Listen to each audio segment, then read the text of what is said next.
We need to determine the equation of a circle that passes through 3 points with coordinates -6, 5, -3, 4 and 2, 1.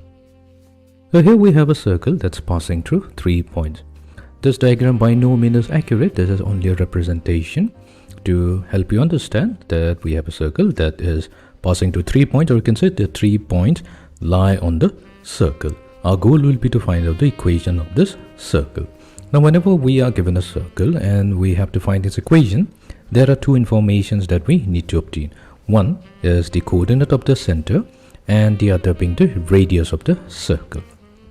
Now, once we have the information regarding the coordinate and the radius, we can easily find out the equation of the circle by using the standard form.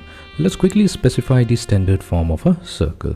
So the standard form states that if we have a circle whose center is given by h, k, so that's the coordinate of the center, and the radius is r, then the standard form of a circle is given by the equation x minus h whole squared plus y minus k whole squared equals to the square of the radius.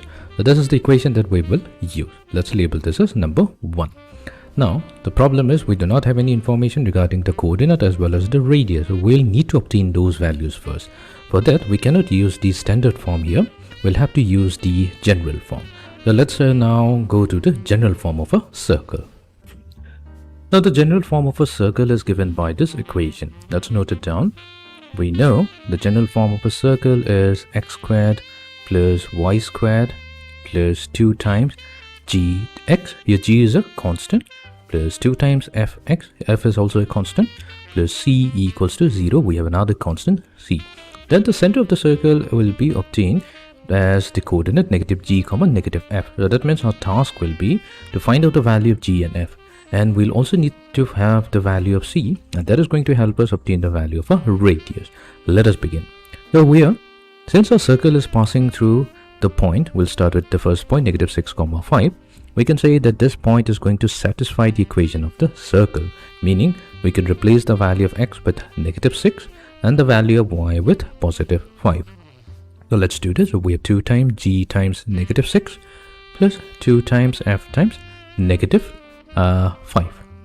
This is y, so y value is +5 plus c. We don't know the value of c yet, so we can rearrange the terms to get 12g minus 10f plus c. That's going to be equals to 36 plus 25, so that's going to be 61. Now we're going to label this as equation number 2. Now the circle is passing through the other point, which is 2, 1. So it's also going to satisfy the equation of the circle. So we have 2 squared plus 1 squared plus 2g times x plus 2f times y plus c equals to 0. So we get 4g plus 2f plus c. So that will be equals to -5. So that's equation number 3. And then finally, it's passing through the point -3, 4. So we have -3 squared, so that's 9. +4 squared, that's 16. So we get -6g plus 8f plus c equals to 0.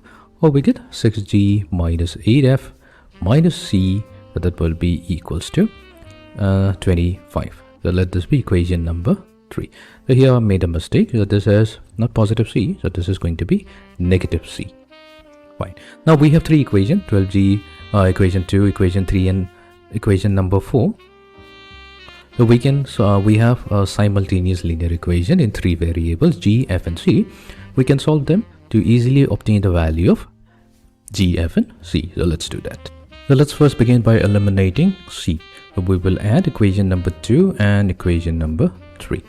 So that gives us 12g plus 4g is going to be 16g. -10f plus 2f, so that's going to be -8f equals to, so +c and -c cancels out, 61 minus 5, so that's going to be 56. Fine. So here we can take 8 as the common factor. So we have 2g minus f equals to 7. So let's call it equation number 5. Here we have successfully eliminated c. Next task will be to add equation number 3 and equation number 4. We're going to get 4g plus 6g, that's going to be 10g. Then we have 2f minus 8f, so that's negative 6f. So positive c and negative c cancels out, and then we have negative 5 plus 25, so that's 20. Now what we can do, we can factor out 2 from each of the terms. So we have 5g minus 3f equals to 10. So that's equation number 6.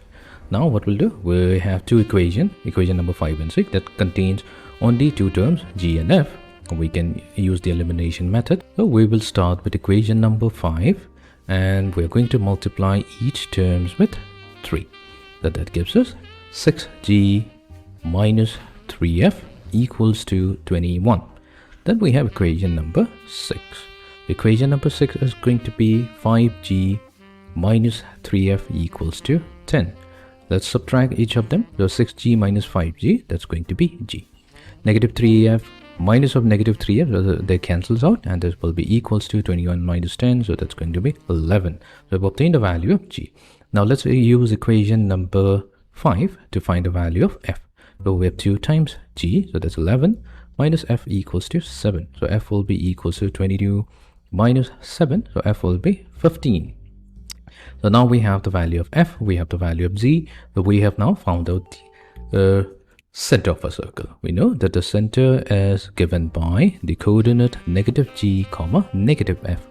So this will become equals to g value, we got it 11, so negative g will be negative 11, and f is positive 15, so negative f will be negative 15. Now let's try to find out the radius.